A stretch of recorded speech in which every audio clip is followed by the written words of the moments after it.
What's going on, boxing fans? It's Julian Williams with The Distance. I'm here to do another matchup for this Jose Alfaro Eric Morales undercard.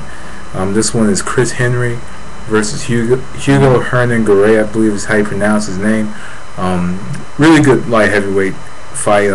Not getting too much documentation or publicity or whatever. Something that mainstream boxing isn't really talking about. Me, I talk about all kinds of boxing, so this is something that's within my element, but overall, when you think about it, this is actually a really good fight because with this eliminator, this puts whichever fighter, whether it be Garay or Henry, back into the title mix.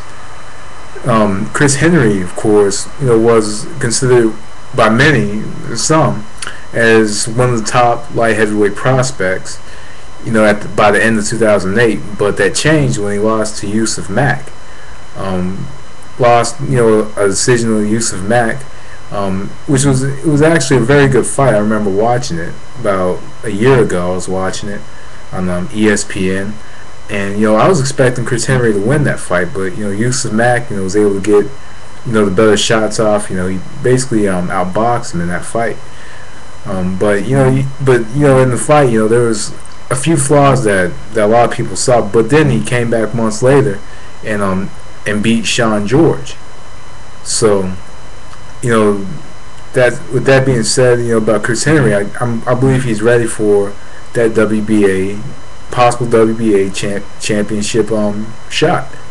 At the same time, Hugo Hernan Garay, was there, fought another dude, Zol Erde, something like that. I can't pronounce his name, but fought him. I believe he lost that fight, but he's on, he's just like Henry, he's on the comeback trail.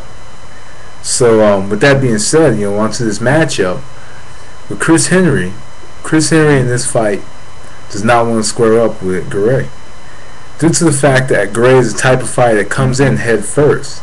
So what Chris Henry wants to do is he wants to fire off his shots first. He wants to fire off his shots first, but at the same time, after he fires off his shots, he wants movement. He wants a lot of movement because Garay's going to pressure him.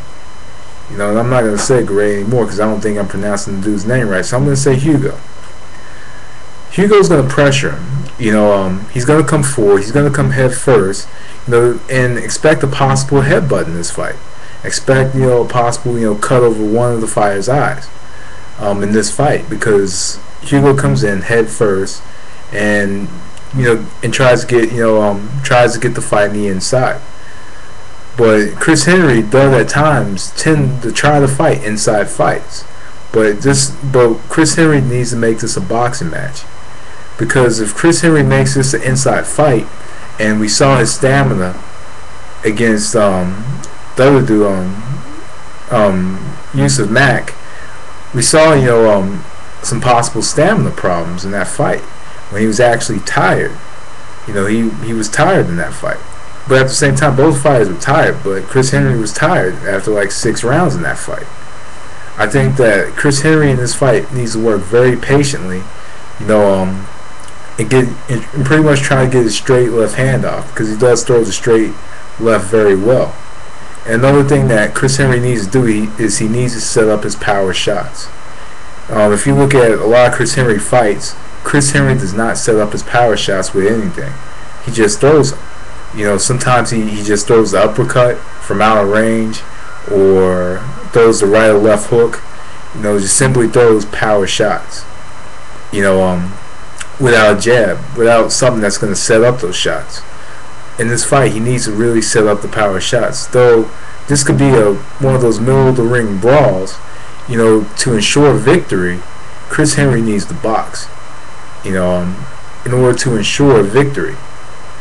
And that's really what he needs to do. He needs to get his shots off first. I think the perfect shot for him in this fight, with a fighter that comes in head first, is that straight left right up the middle. Against Hugo, I think he really needs that straight left hand. I think that would be probably one of his main weapons. I think that the right uppercut will not be there, especially with the way that Hugo Garay positions his hands. I don't think the uppercut will be there, but I think the right and the left hook will be there for Chris Henry in this fight. That's really what he needs to do to win this fight.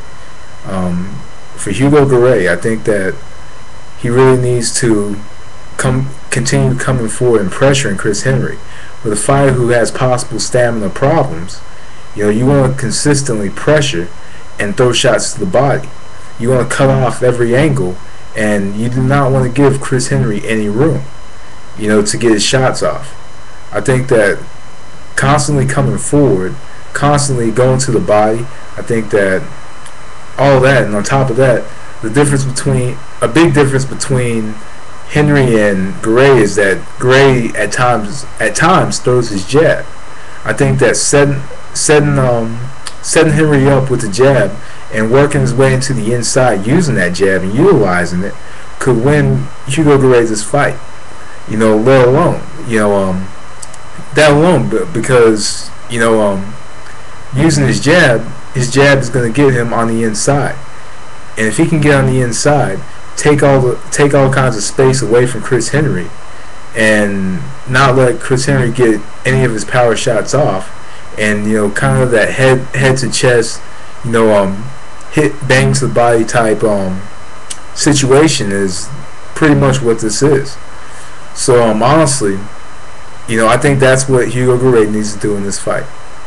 I think that consistent pressure and using his jab to pretty much pressure him, using the jab to get on the inside. He has to really work his way to get on the inside against Chris Henry. With all that being said, if I had to make a call in this fight, and this is a tough one, I want to go with Chris Henry in this fight. I think that with Chris Henry's style, I think that Chris Henry will get his shots off first.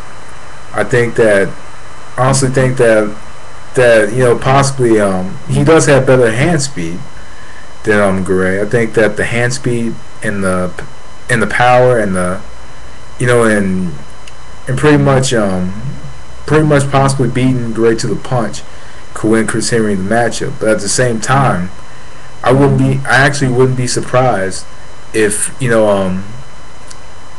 won, if Hugo Garay won, because Chris Henry does tend to get himself into fights and mixed up in fights. Instead of sticking to the game plan, he can easily be offset from that game plan. And he's the type of fighter that, to me, that comes in with only a plan A and a plan B with no plan C.